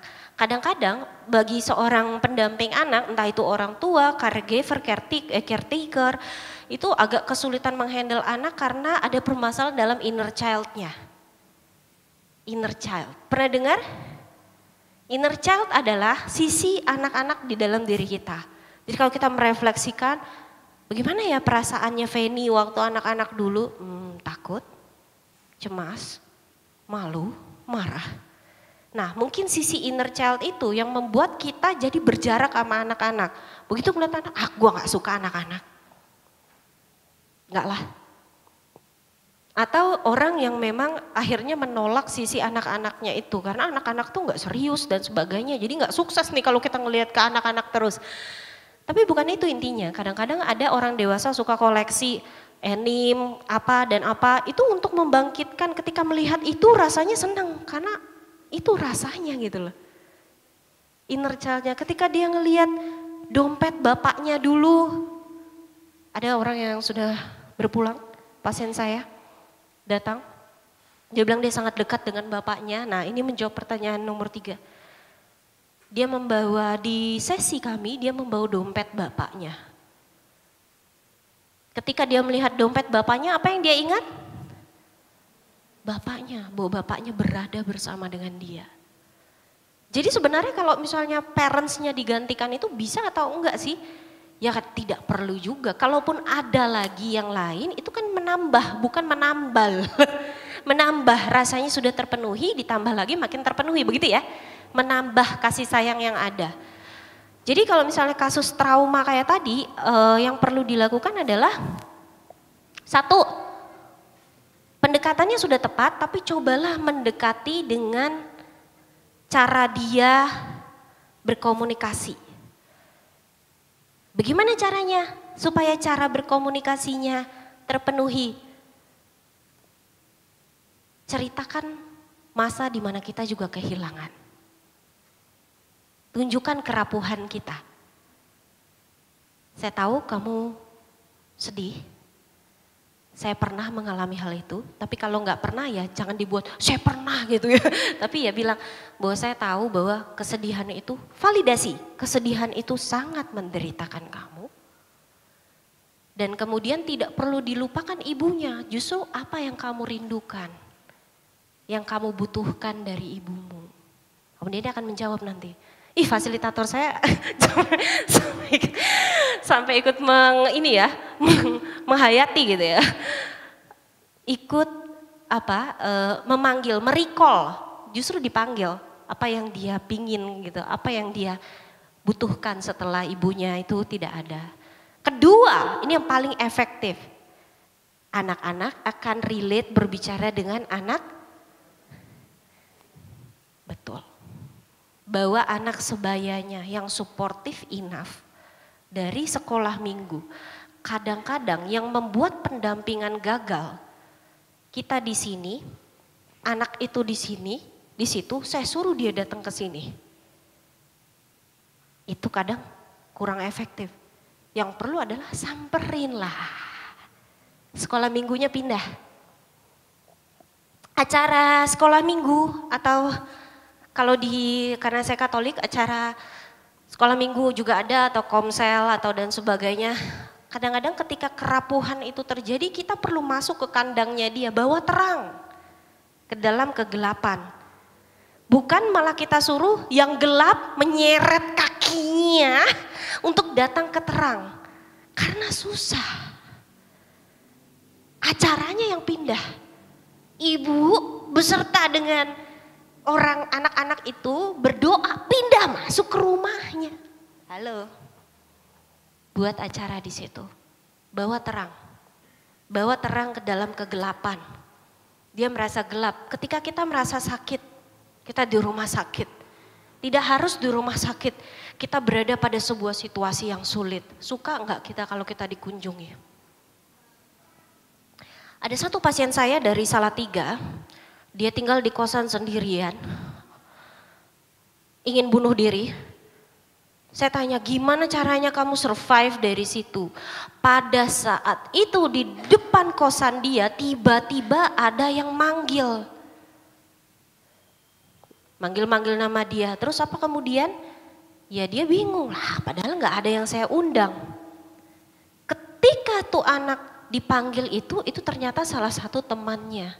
Dia merasakan, oh ada yang peduli ya sama saya. Setelah itu suicide attempt-nya gagal. Dan dia bilang, untung aja dia datang. Saya percaya di dunia ini ada yang benar-benar peduli sama saya. Kadang-kadang orang itu cuma nanya how are you, tapi habis itu tinggal. Lu cuma kepo. Kalau bahasanya orang Jakarta tuh, nggak really want to know how are me. Itu bagaimana perasaanku. Bener ya? Kalau kita mau ngomong how are you ke orang itu, kita perlu menyediakan 2 jam ke depan untuk menemani dia. Dia belum bisa ngomong, temani, duduk di situ. Detik-detik kemudian, mungkin dia nggak ngerasain support dari kata-kata kita, tapi dia jelas tahu kita menemani dia. Makanya ketika kita dalam fase sedih atau terpukul di dalam rumah sakit, kita ingat siapa yang datang. Siapa yang menemani kita? Siapa yang WhatsApp kita?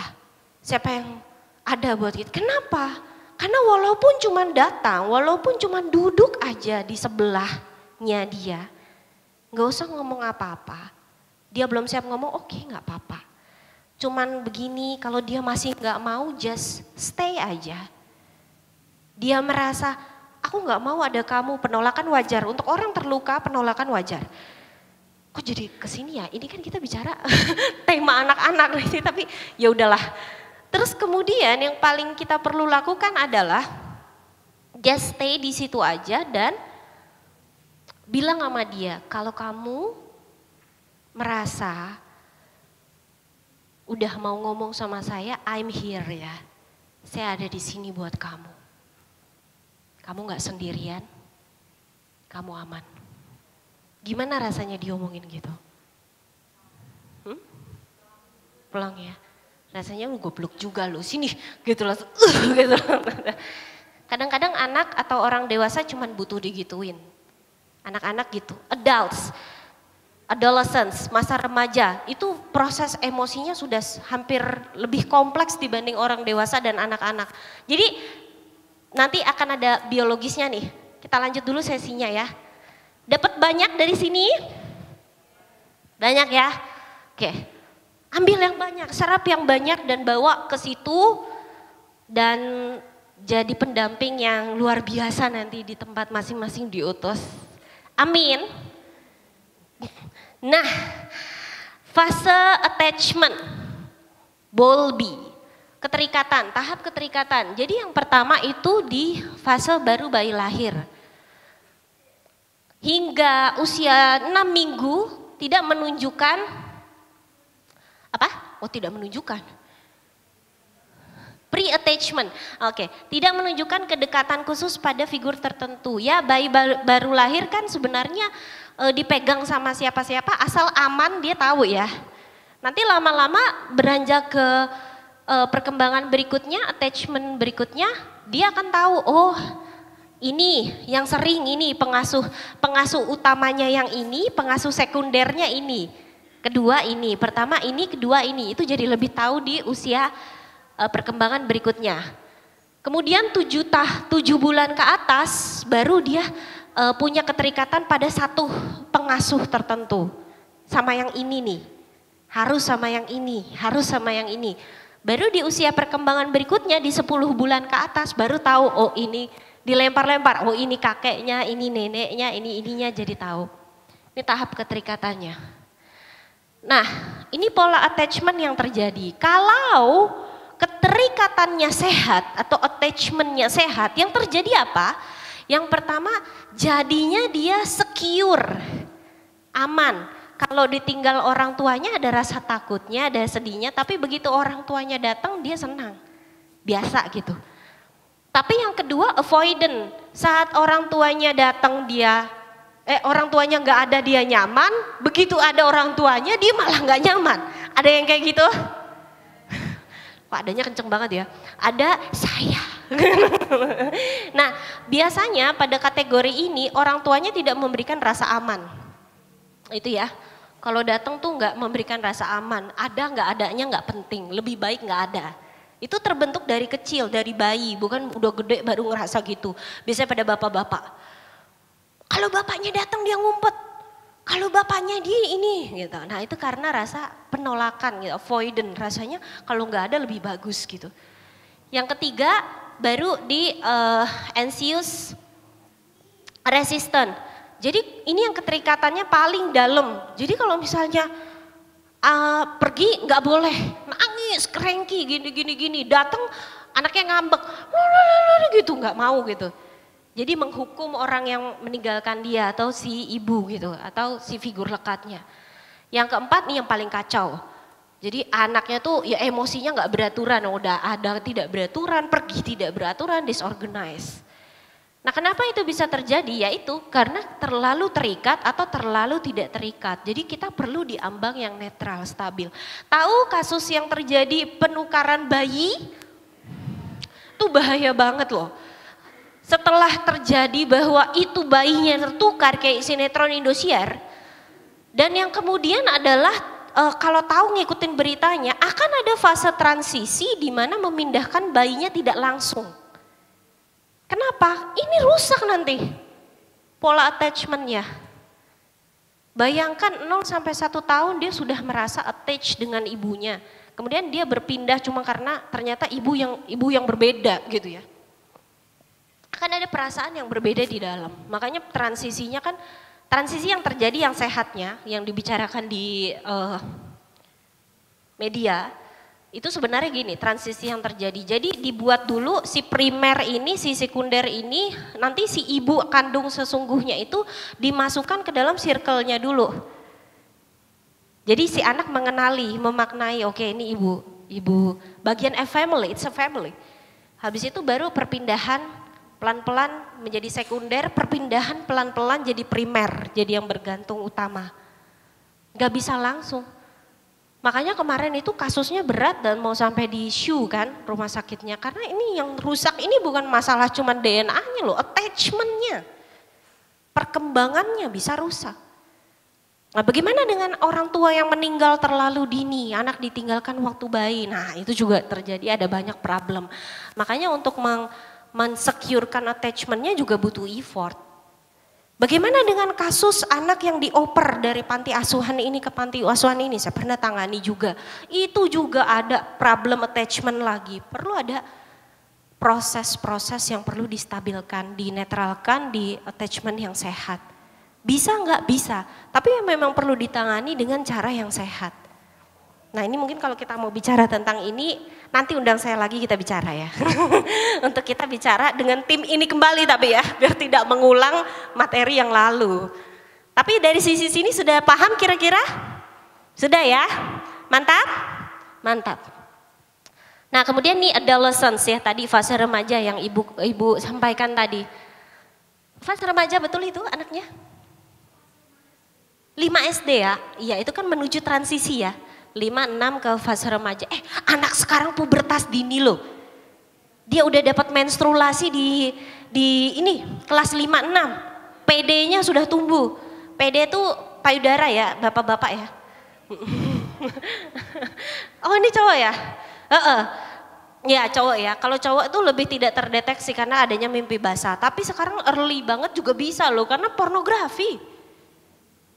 Jadi dia langsung ke tahap perkembangan genital, latennya ditinggalin langsung genital gitu, langsung tiba-tiba kurang begitu ini dalam hal seksual. Nah kemudian di fase remaja yang terjadi adalah fase remaja itu fase yang emosinya paling berdinamika. Lebih daripada fase anak dan fase dewasa. Jadi kalau ditanya di lifespan development tuh perkembangannya manusia. Anak paling emosional di fase apa? Fase remaja. Bukan anak, manusia paling emosional di fase apa? Di fase remaja. Itu emosinya secara biologis itu rapid banget. Makanya dibilang perkembangan yang tahap perkembangan di mana rebel, ada bandel, ada ini, itu di fase remaja. Apakah mereka mau kayak gitu? Tentu tidak, cuma mereka hanya tugas perkembangannya begitu, secara biologis callingnya gitu. Makanya sulit untuk dikasih tahu, bebel dan sebagainya itu karena emosionalnya dia. Terus kemudian, pertumbuhan di pikiran perkembangan di otaknya belum sempurna sehingga ada terjadi, itu.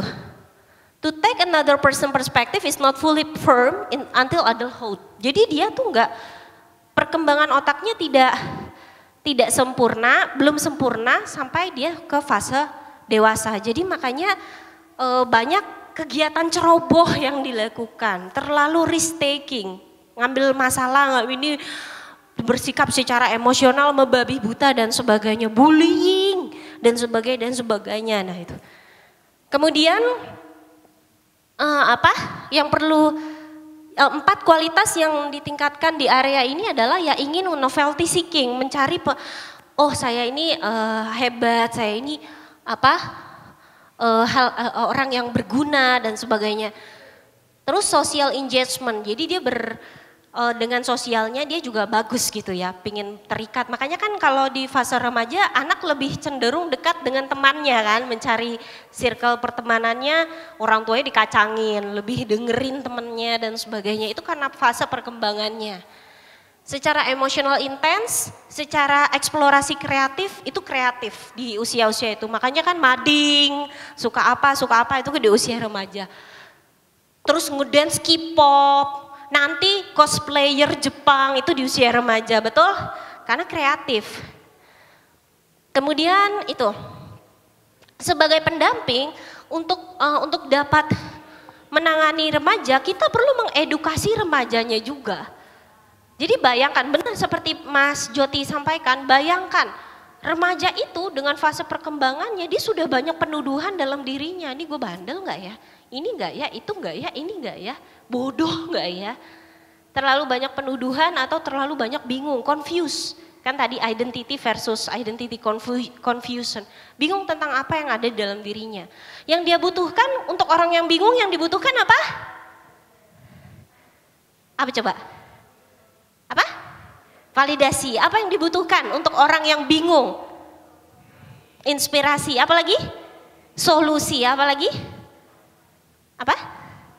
Motivasi, betul. Dan validasi, motivasi, inspirasi dan sebagainya saya simpulkan menjadi satu kata, dia butuh dibimbing. Jadi agak kurang tepat apabila si orang dewasa melihat anak remaja bilangnya gini, kamu kan sudah besar. Mikir yang benar. Gunakan otakmu. Jangan nyusahin mama, nih lu mama udah capek ngurusin kamu. Padahal fase remaja itu dia itu merasa dia juga bergejolak. Coba bayangkan Bapak Ibu pas bayangkan deh kalian di masa remaja, kalian balik lagi. Seandainya ada satu orang di sebelahmu, bisa tutup mata? Tutup mata dulu semua, bayangkan fase remaja kalian. Tutup mata. Sudah dibayangkan? Sudah? Bayangkan di sebelahmu ada satu orang, itu adalah dirimu sendiri, di fase dewasa sekarang, dan membimbing si remaja itu, kasih tahu apa yang dia perlu lakukan. bahwa dia belajar dalam hidup ini, bahwa tidak ada orang yang selalu salah dan selalu benar, bahwa sifatnya netral, kita belajar berkembang, bertumbuh, jadi lebih baik. Sudah? Bagaimana sekarang si remaja itu?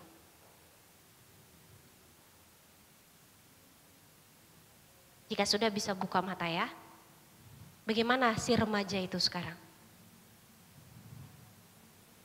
Gimana? Merasa?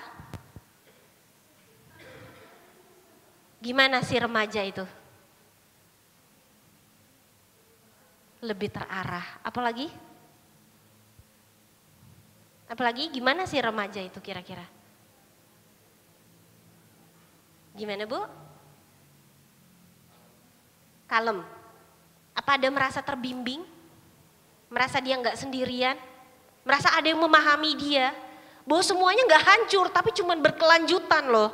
Bahwa hidupnya tuh bukan fully masalah, tapi hidupnya adalah periode berkelanjutan terus memperbaiki diri. Betul? Apakah menurut Bapak Ibu itu perlu diberikan kepada remaja? Perlu ya? Nah untuk itu kenapa kita mengedukasi atau mendampingi. Untuk menjadi orang yang memahami. Untuk menjadi orang yang membimbing. Dan banyak banget pasien saya tuh bilang, saya tuh cuma butuh dibimbing. Gak ada orang yang ngebimbing saya. Dan ketika dibimbing rasanya tuh saya tahu, oh berarti saya ini udah benar jalannya, berarti ini saya menuju ke arah yang baik, oke. Bahwa ketika rasanya dibimbing tuh rasanya dia ngerasa hidup ini dia nggak harus gila sendiri, jatuh sendiri, ngepot sendiri, pingsan sendiri, bangun lagi habis itu sendiri. Nggak gitu, bener nggak? Nah fase remaja kita perlu lebih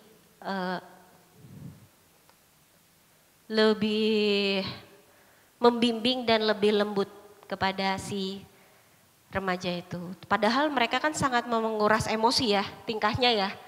Tapi kadang kita perlu mengedukasi. Kayak tadi setelah Bapak Ibu mengedukasi sisi remajanya Bapak Ibu, rasanya jauh lebih enak kan? Karena perlu diedukasi aja gitu. Oke, terakhir bisa ditutup lagi matanya, bayangkan si remaja tadi yang sudah diedukasi baik. Sudah?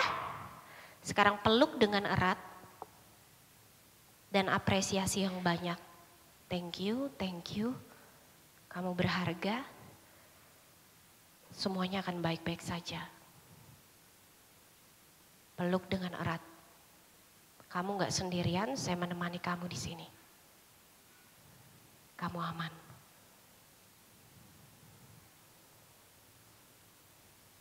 Oke. Baik. Sudah aman? Aman?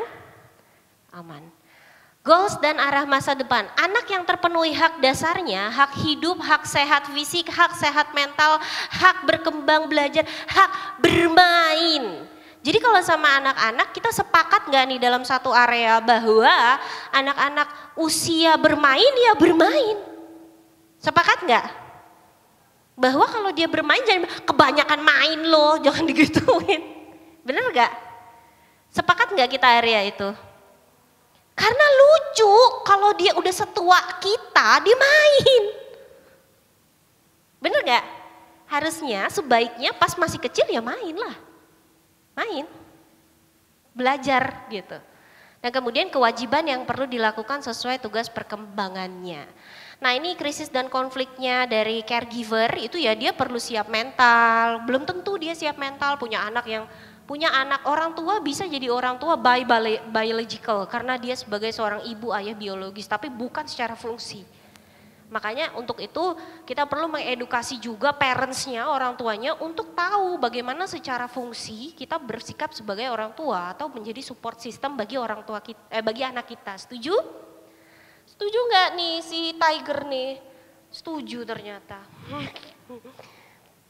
Terus permasalahan keluarga dan ekonomi dan sebagainya itu juga menjadi permasalahan yang terjadi, yang nyata terjadi di caregiver atau orang yang mendampingi anak.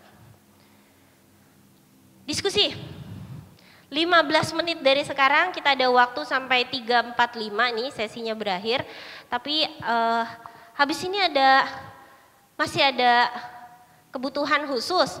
Tapi karena ini nggak sempat, paling ini jadi diskusi terakhir kita. Nanti kalau misalnya yang ini PPT ini kan nanti bisa dikirimkan, kalau misalnya mau nanti tinggal minta sama panitia.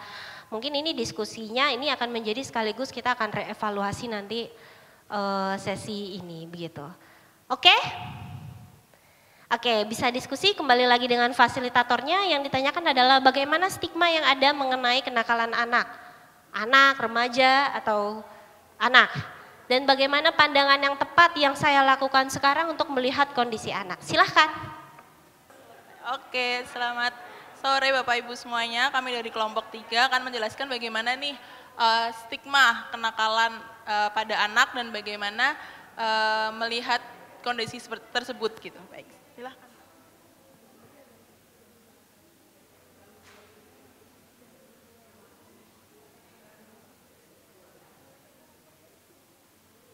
Baik, sebelumnya Sotihotu Namo Buddhaya.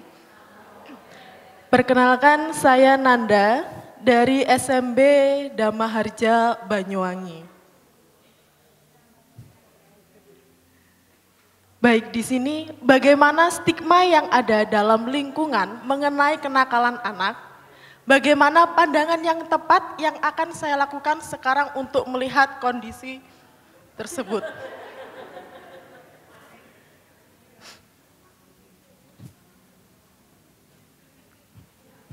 Baik, sebenarnya kenakalan sendiri itu tidak hanya dari dalam, tetapi kan adanya dukungan dari luar atau eksternal.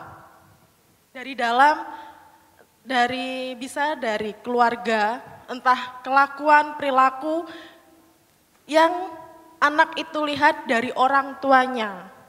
Dari luar, bisa dari lingkungan, bisa juga dukungan dari gadget tersebut. Kenakalan remaja itu seperti apa? Kenakalan remaja itu termasuknya sangat banyak. Dari salah satunya merokok. Merokok di usia dini. Ya, di bawah 18 tahun kan sebenarnya tidak boleh merokok. Tetapi anak sekarang kan sudah pinter-pinter, bisa minta tolong atau karena tokonya memang membutuhkan uang tersebut, akhirnya yaudahlah diberikan saja. Bisa juga kenakalan tersebut seperti minum minuman keras. Salah satu contoh yang akan saya ambil yaitu tentang merokok. Merokok itu tidak memandang anak itu SMP, tidak memandang anak itu SMA, tidak juga memandang anak itu SD. Semua kalangan, semua anak bisa merokok. Bagaimanakah kita bisa melihat batasan-batasan tersebut? Kalau kita bilang, stop, kamu jangan ngerokok, anak itu akan, enggak lah, ngapain, orang kamu aja enggak memberikan saya uang, ini uang saya, tetapi kita bisa memberikan satu batasan. Salah satu contohnya, oke, kamu ngerokok, tapi jangan di depan saya, satu. Yang kedua, kamu ngerokok jauh-jauh dari saya, kamu jangan ngerokok seperti di dekatnya orang hamil, jangan di lingkungan terbuka. Kamu kalau ngerokok aja sendiri, jangan ajak teman kamu yang tidak merokok. Karena apa? Itu salah satu dampak negatif adanya kenakalan tersebut. Nah, di kenakalan itu tidak semuanya memberikan dampak negatif, tetapi juga adanya dampak positif. Kenakalan salah satunya itu tadi kan merokok. Yang lain seperti komunikasi, terus perilaku, atau apapun yang menurut kita itu sebuah kenakalan. Menurut saya itu nakal, menurut mbaknya nggak nakal kok. Menurut mbaknya nakal, menurut saya nakal. Dilihat dulu kenakalannya seperti apa. Kenakalan tersebut menghasilkan karya kah? Menghasilkan sesuatu dampak yang positif kah? Atau memang semua kenakalan itu memberikan dampak negatif? Jadi sebenarnya kenakalan tidak semuanya negatif, tetapi juga memberikan positif. Positif bagi kita, positif untuk lingkungan. Ya, salah satunya tetap sabar dan damai. Terima kasih.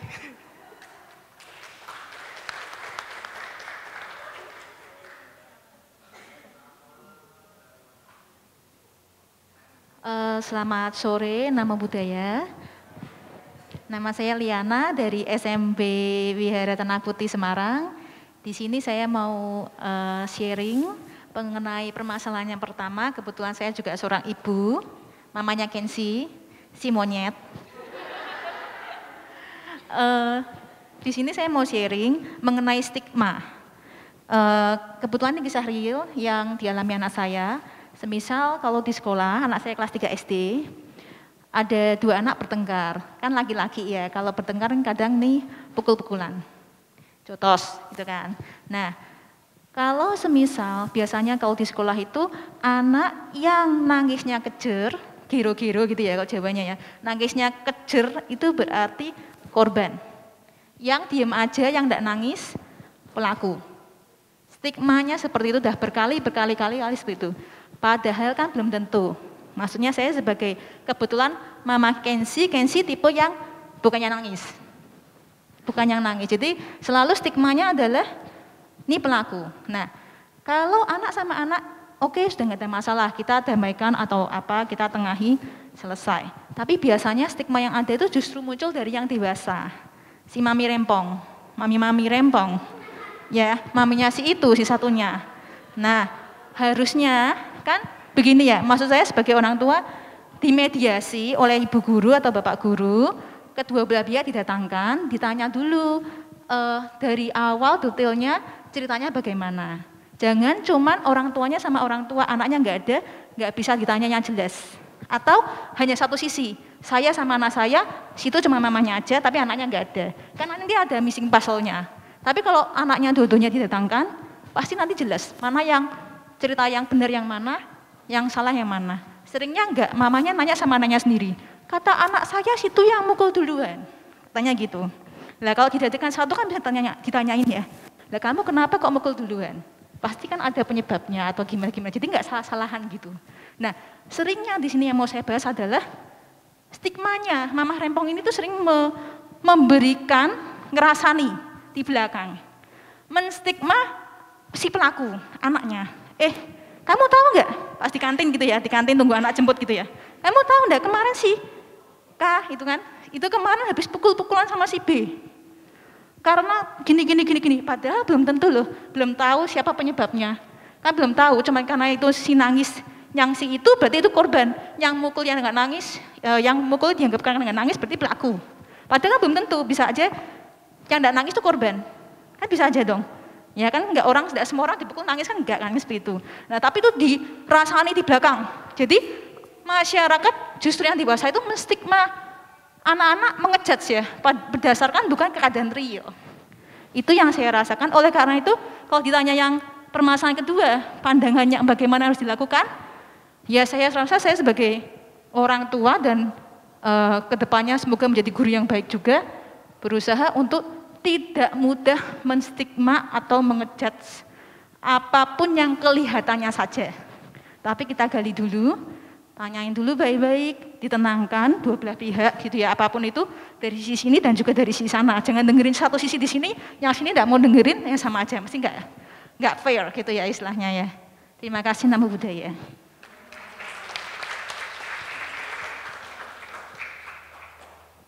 Oke, Soti Hotu, Namo Buddhaya. Nama saya Mela dari Wihara Vipassana Kusala Bekasi. Di sini saya akan membahas mengenai kenakalan anak. Jadi sebetulnya saya juga belum jadi seorang ibu, tapi saya jadi seorang kakak. Di mana adik saya ini karena saking aktifnya dinilai oleh keluarga sendiri menjadi anak yang hiperaktif, bahkan ada yang menilai itu kayak anak autis gitu, saking aktifnya.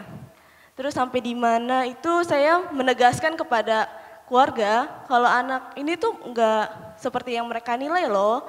Karena dia anak yang aktif, anak yang hebat, anak yang cerdas, makanya dia seperti itu. Sampai saya melakukan tes otak karena dituduh sebagai anak autis saking aktifnya.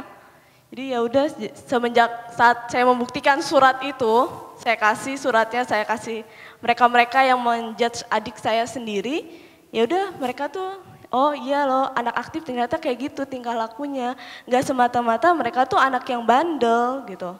Oke, sekian dari saya. Namo Buddhaya.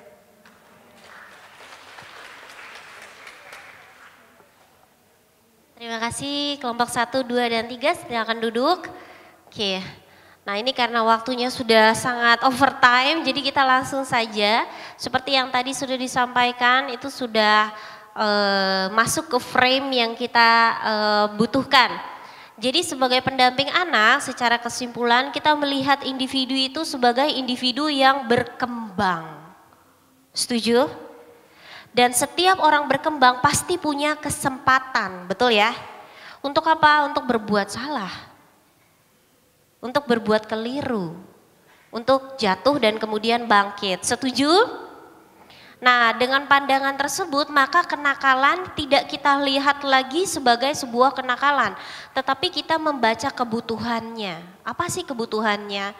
Kadang kenakalan yang terlalu ekstrim, bukan kenakalan, maksudnya sikap yang terlalu sangat sulit untuk dikontrol dan sebagainya, cuma butuh dipeluk, tenang. Masa sih sesimpel itu? Coba dulu. Tapi tentu dalam memeluk itu kita juga perlu sungguh-sungguh one-on-one session bagi anak yang memang membutuhkan terlalu banyak perhatian, ya tentu kita harus kita perlu mengedukasi bahwa perhatian itu perlu dibagi, bahwa kamu tetap disayangi, bahwa kamu tetap perlu berada bersama dengan kelompok dengan rasa sayang yang sama kepada yang lain juga. Tapi di sisi yang lain, bagi anak yang terlalu kelihatannya kurang sulit dikendalikan dan sebagainya, heboh misalnya, agresif dan sebagainya, itu perlu dibaca dulu kebutuhannya apa. Nah kadang-kadang tuh bagi orang tua atau pendamping sukanya nggak sabar, jadinya tuh pengennya langsung diginiin, langsung diiniin, langsung diiniin. Nah kadang tuh kita perlu one on one, misalnya ibu bapak udah punya 4 anak, maka quality time itu perlu ada pada masing-masing anak. Jadi ibu dengan anak 1 udah khusus berdua, nanti dengan anak 2 khusus berdua, anak 3 khusus berdua. Memang bisa ya perlu bisa. Makanya dalam mendampingi anak bukan sebanyak mungkin, tapi seefektif mungkin. Tapi kan kurang sumber dayanya, ya bisa dischedule-kan, nanti jam segini baru efektifnya berapa nih, 6 anak ya gitu. Jadi kita mau pada pandangan yang setiap anak itu punya kebutuhan dan setiap kebutuhan itu nggak salah, cuman perlu dipenuhi aja gitu. Kalau dari situ kira-kira sepakat? Sepakat? Nah ya, jadi kita ke frame yang itu ya, kita melihat anak sebagai pribadi yang berkembang. Seperti itu sih secara garis besarnya. Ada banyak yang didapatkan di sesi ini? Banyak ya.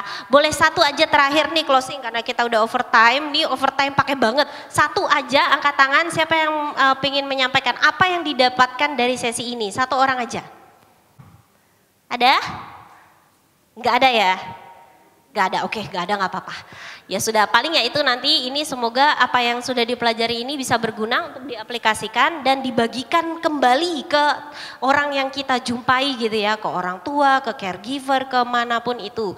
Dan saya yakini Bapak Ibu juga punya banyak ilmu di dalam diri yang bisa dikembangkan kembali di luar dari sesi ini.